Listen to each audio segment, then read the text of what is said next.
Halo pemirsa, Anda kembali menyaksikan Sinpo Dunia dengan sejumlah berita pilihan dari mancanegara. Bersama saya Ayu Pratiwi, inilah Sinpo Dunia selengkapnya.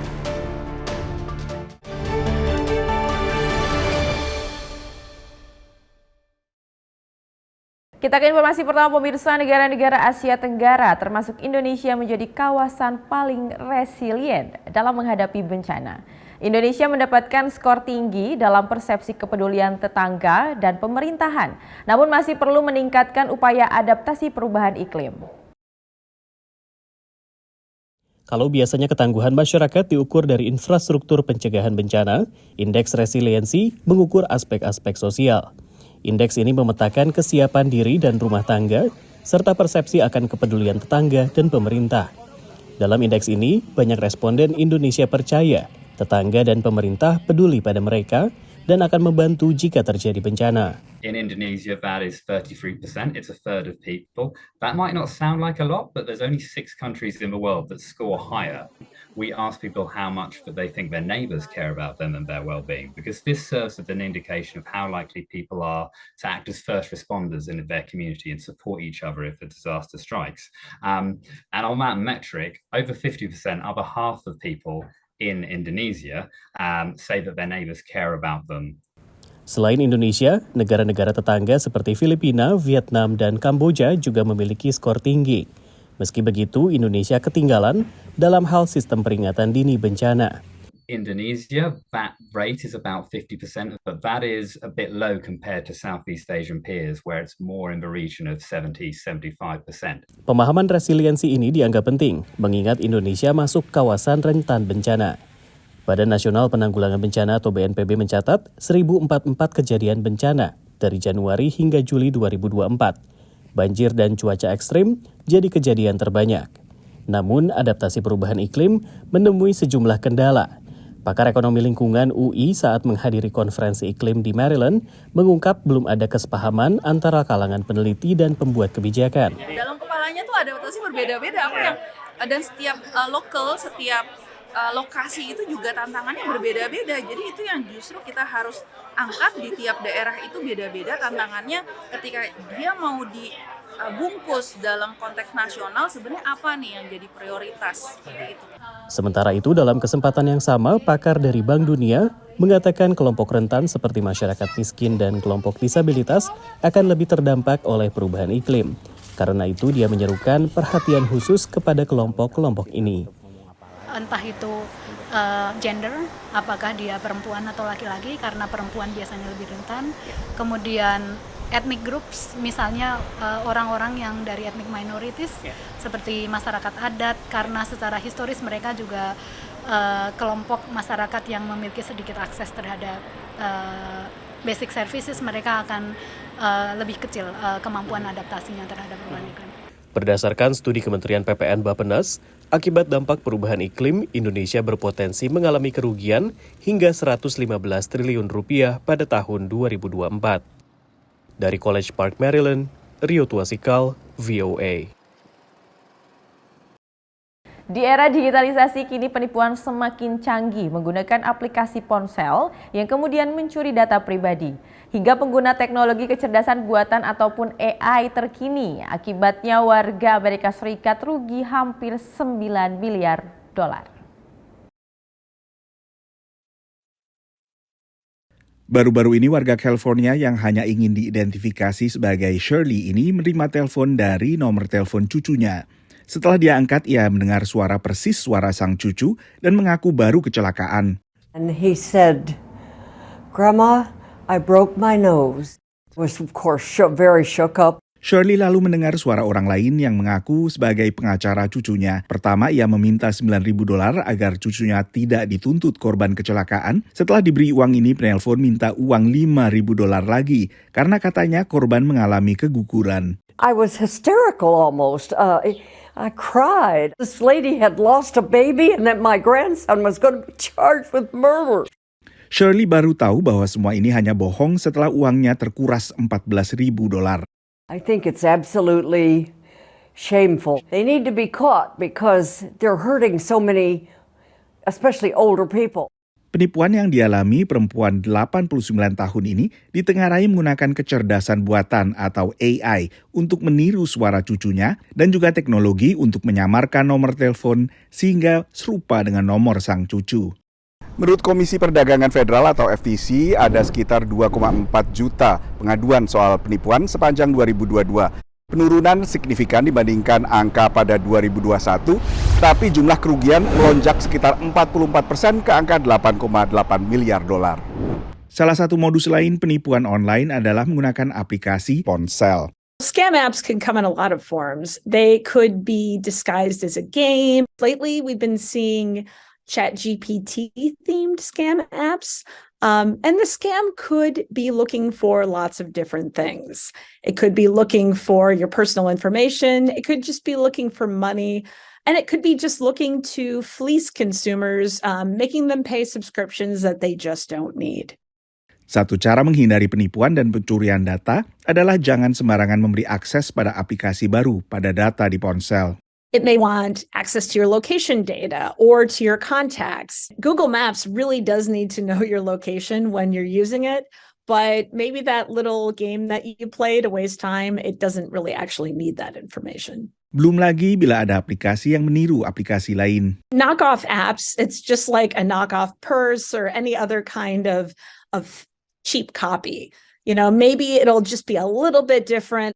Raksasa-raksasa teknologi mengaku tak tinggal diam. Apple menyatakan telah memblokir sekitar 1,7 juta aplikasi yang gagal memenuhi standar privasi dan keamanan. Sementara Google mengaku telah memblokir 1,4 juta aplikasi bermasalah serupa. Dari Washington DC, Nova Purwadi dan tim VOA. Kita beralih ke informasi selanjutnya, pemirsa. Tingkat kematian akibat tenggelam di Amerika Serikat terus meningkat. Untuk itu, sebuah LSM memberikan pelajaran renang gratis kepada anak-anak muda, tak hanya untuk mengurangi angka korban tenggelam, tetapi juga sebagai sarana pengembangan kemampuan yang positif. Ini adalah tahun kedua Kiara Knight ikut program belajar renang gratis di New York. Semasa kecil, ia pernah nyaris tenggelam. I was close to a drowning experience. So my father felt like it was necessary in order for us to be put into swimming lessons. You know, swimming lessons cost money. This is free, so, you know.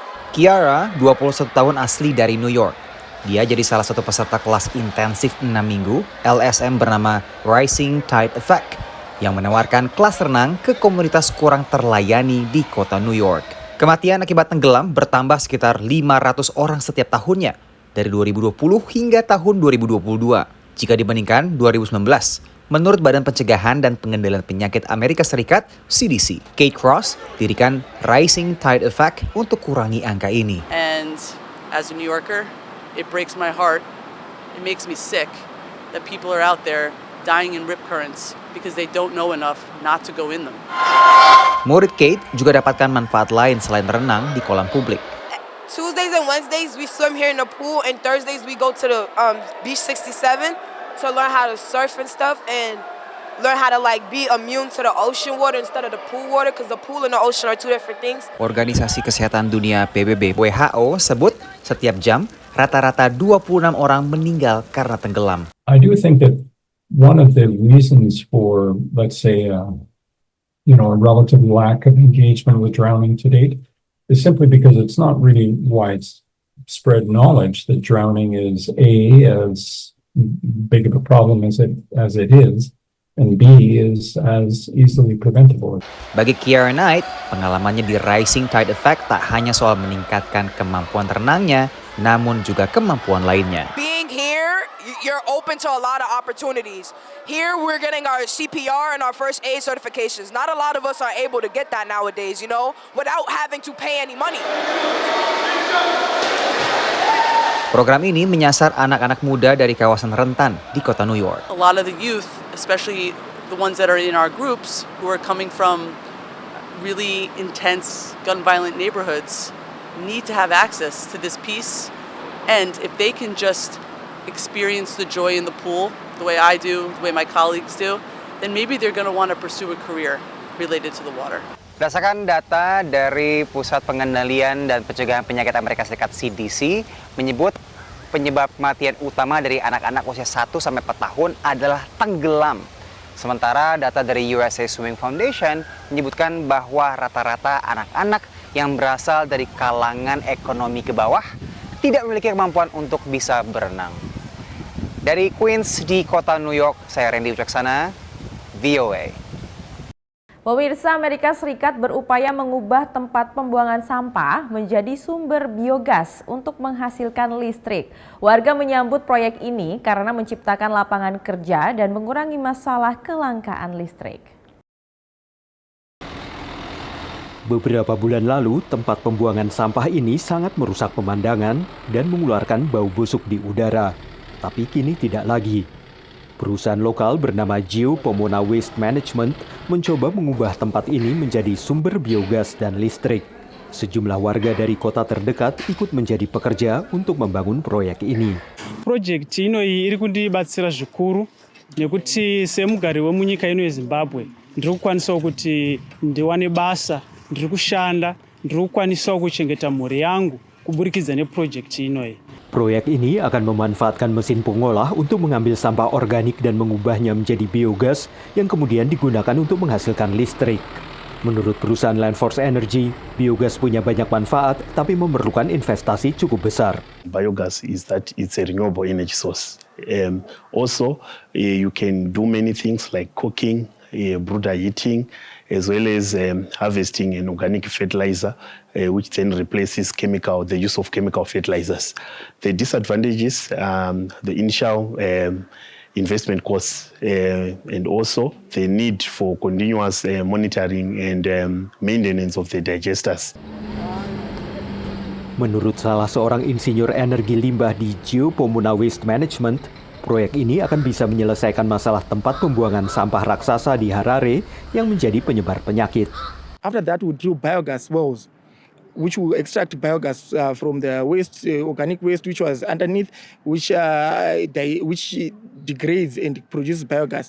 Then after that, we generate with the new waste, we generate 16 to 22 megawatts of electricity through the incineration process, whereby we have to burn the waste in a combustion chamber. Tapi Direktur Harare Residents Trust mengatakan proyek yang didukung pemerintah ini merupakan eksploitasi yang tidak berkelanjutan terhadap para pembayar pajak di Harare. Karena menurutnya perusahaan ini mengenakan biaya tambahan untuk pengambilan sampah. We have added an addendum that is requesting the city of Harare to pay an additional $124 per ton of garbage collected. So this will be exploitative to the city of Harare as it amounts to around $3 million per month, and the ratepayers cannot afford that. Bagaimanapun, ibu kota Zimbabwe ini tampaknya akan memiliki pembangkit listrik tenaga biogas dalam beberapa bulan mendatang. Karena sebagian warga berharap jumlah yang mendukung akan lebih besar dibanding yang menolak proyek ini. Dari Arlington, Virginia, saya Helmi Yohanes dan tim VOA. Terima kasih masih bersama kami dalam Sinpo Dunia. Pemirsa, banyaknya sampah plastik dan berbagai jenis limbah yang mencemari danau di kota Goma, Republik Demokratik Kongo, membuat sebuah perusahaan memanfaatkan sampah plastik dari danau tersebut yang diubah menjadi bahan bangunan. Polusi plastik mencemari banyak kota di Republik Demokratik Kongo. Di kota Goma di bagian timur dekat perbatasan dengan Rwanda, sampah plastik menyumbat kanal-kanal di Danau Kivu dan mencemari air yang biasa digunakan oleh warga untuk minum. Pave inatengenezwa takataka ya plastik. Warga Goma, Mukengere Benvenue, mendirikan Resilience for Development Group, sebuah perusahaan yang mengumpulkan sampah plastik dan mengolahnya menjadi batu bata yang dipakai untuk membangun rumah. Mimi wentuma ya kwanza kusaidia mazingira, protection environment, ingine inasaidia kucreate kazi, kutengeneza kazi kwa vijana kama sisi, kwa mimi binafsi na kwa vijana. Mukengere melebur sampah plastik dan mengubahnya menjadi bahan untuk membangun rumah dan jalan. Menurutnya, ia kini perlu bantuan untuk membangun sebuah pabrik yang dapat menyediakan lapangan kerja bagi kaum muda. Kuna mikutano mingi, kuna wale maorganizasio mingi katika dunia, Amerika, Eropa, pasi Afrika, wale ambao wanaweza kusaidia mradi kama hiyo. Tunaweza kuwalomba nao wasaidie, waangalie Kongo, Kongo sio vita tu ya kila siku. Kongo sio mauaji tu. Kongo kuna hiyo initiative, kuna hiyo innovation iko na kuwa ya kusaidia wale ambao wanatumiwa katika vita wafanye kazi nyingine ya maana. Selama lebih dari 1 tahun, Gagaju Janvier sudah mengumpulkan sampah plastik di daerah Mugunga dekat Goma, tempat banyak mobil membuang sampah dari kota dan merusak wilayah pertanian. Menurut Gagaju, pekerjaan ini membantu menghidupi dirinya dan keluarganya. Kwangu binafsi nimeitumika ile muda wa mwaka mmoja, lakini ninaona ninapata chakula, ninapata nguo, na mtoto anaenda kumasomo, napata pesa ya kumulipia, naona inanisaidia kwa hili. Salah seorang pelanggan mengatakan ia memakai batu bata plastik untuk proyek-proyek bangunannya. Menurutnya, bisnis milik Mukengere ini bermanfaat bagi warga. Yenye mtu ana kree naye kampuni yake ya kusema kama kree pave iko anatosha bajene mukiwanja venye bangekuwa bamwizi, bangeingia mu groupe arme, anabatosha mu ile hali ya vile kusema wako banalogota ile masashe maplastiki. Mukengere mengatakan perusahaannya yang masih relatif baru ini menghasilkan antara 200 hingga 300 batu bata per hari, dan itu tidak sebanding dengan jumlah limbah plastik yang masuk ke dalam danau. Dan itu berarti ia masih membutuhkan lebih banyak orang untuk mengembangkan proyek ini. Dari Arlington, Virginia, saya Helmi Yohanes dan tim VOA. Riset yang dilakukan Lembaga Peneliti Development di Language Asia dan juga Communication for Change mengungkapkan bahwa sekitar 3/4 orang Indonesia tak banyak tahu soal pemanasan global. Lantas mengapa angka ini begitu tinggi dan apa yang perlu dilakukan? Berikut informasinya. Riset terhadap 3.490 orang dewasa di seluruh provinsi Indonesia ini mengungkap 55% menyatakan tahu sedikit tentang pemanasan global, sementara 20% menyatakan tidak tahu. Meski begitu, orang Indonesia menyadari bahwa pola cuaca sedang berubah. And we see that in Indonesia as well. People are very, they understand that temperatures are changing, that rainfall patterns are changing, that extreme weather events are becoming more frequent and more severe. They understand that. But what they often lack is the concept of climate change to understand why these things are happening. Riset ini juga mengungkap bahwa 73% orang Indonesia sangat khawatir mengenai pemanasan global.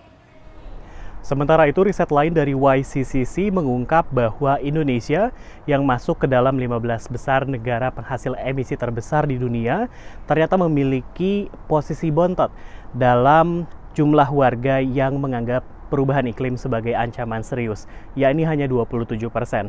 Angka ini sekitar setengah dari rata-rata yang berada di Turki, India, dan Brazil, yang masing-masing sekitar 50% dan menempati posisi 5 besar dunia. Sementara Amerika Serikat yang masuk ke 5 terbawah memiliki 34% warga yang menganggap perubahan iklim sebagai isu mendesak. Meski Indonesia dilanda bencana alam yang semakin parah, kondisi itu hampir tidak pernah dikaitkan ke perubahan iklim. Jadi nggak ada comprehension gitu, nggak ada upaya untuk kemudian ngasih informasi lebih ke publik bahwa ini itu sebenarnya kaitannya dengan pattern cuaca yang berubah lebih ekstrim dan itu disebabkan oleh climate change gitu. Kondisi kesehatan warga juga nyaris tidak pernah dikaitkan dengan penyebabnya, ujar Nita Roshita yang sudah belasan tahun bekerja di isu lingkungan. Penyakit ISPA misalkan, itu penyakit ISPA ya polusi biasa gitu, ini akibat kurang menjaga kesehatan dan sebagainya, tapi tidak pernah melihat sebagai akibat polusi udara yang diakibatkan oleh PLTU, terus kemudian polusi kendaraan bermotor yang kita pakai sehari-hari, karena kan melihat kesejahteraan orang adalah melalui materi kan. Supaya perubahan iklim lebih banyak diperbincangkan, isu ini perlu dibawa ke panggung politik, apalagi Indonesia akan menghadapi tahun pemilu. Sejauh mana Anda punya program untuk mempercepat transisi renewable energy? Ya, kalau misalnya ekonomi kita sangat tergantung dari batu bara, kamu punya jalan keluarnya nggak? Riset YCCC juga mengungkap bahwa 90% orang Indonesia percaya mereka punya tanggung jawab untuk mengurangi kerusakan lingkungan demi generasi mendatang. Dari Arlington, Virginia, Rio Tuasikal dan tim VOA. Kita beralih ke informasi selanjutnya, pemirsa. Banyak petani di Malawi beralih dari penanam tembakau ke komoditas lainnya untuk meraup keuntungan. Hal ini karena Malawi telah melakukan perjanjian pengendalian tembakau dari WHO yang bertujuan untuk mengurangi produksi tembakau. Petani di distrik Machinga, Malawi Selatan, Miriat Ndege, kini menanam millet, kedelai, dan jagung setelah menanam tembakau selama 25 tahun. Harga yang rendah ditambah apa yang ia sebut sebagai praktek pembelian tembakau yang tidak adil di pasar menjadi salah satu alasan mengapa ia beralih 3 tahun lalu. Selain bercocok tanam, Miriat juga memelihara kambing, merpati, ayam, bebek, dan burung merak yang kotorannya ia gunakan sebagai pupuk kandang untuk mengurangi dampak kenaikan harga pupuk belum lama ini. Pindu ndina nakuti chaka chathachi nagula njinga ya moto, njinga ya kapalasa, ananga awiri amuna panopa winayo akulowa form 3, winayo panopa ali akulemba mayezo wa form 2. Tembakau sudah lama menjadi penghasil devisa utama di Malawi dan menyumbang 50% lebih pendapatan ekspor negara itu. Tembakau juga menjadi sumber pendapatan utama bagi banyak petani di Malawi. Ngengati ine ndimene ndimaone aphindu kufodya kuti ndithakunena kuti ndisindingasiye chifukwa ndimene ndimadalira ulimi umene wafodya kuti mandiresa ndalama.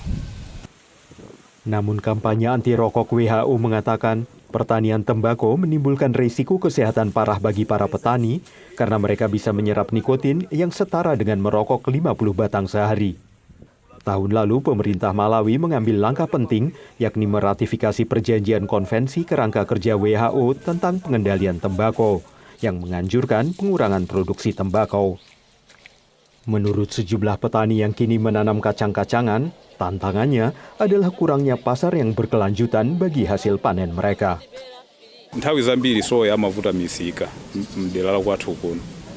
Ndeno phinduso kumeneko likumakhanga tili kumavutavutako choncho. Kumano kuntezaku mbuyo mube umakhanga tumachitako bwino. Koma chifukwa cha nyengo kumakhawa kumavuta kuma mitengo ndiye ili bwinoko.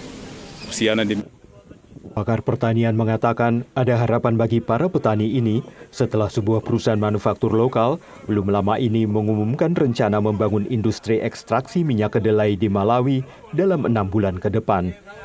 Definitely, we understand that that industry has potential to absorb over 150,000 metric tons of soya. So we believe when it comes to a ready market for soya, then definitely that market will be there. Menurut Leonard, para petani Malawi siap meraup lebih banyak pendapatan dari panen mereka menyusul peluncuran ekspor kedelai ke Tiongkok pada bulan Mei lalu. Ketika sebuah perusahaan lokal melakukan pengiriman uji coba sebanyak 240 metrik ton kedelai ke Tiongkok. Dari Arlington, Virginia, saya Helmi Yohanes dan tim VOA. Dan informasi tadi menjadi informasi terakhir kita kali ini. Tetap saksikan Sinpo Dunia hanya di Sinpo TV. Saya Ayu Pratiwi mewakili kru yang bertugas mengucapkan terima kasih dan sampai jumpa.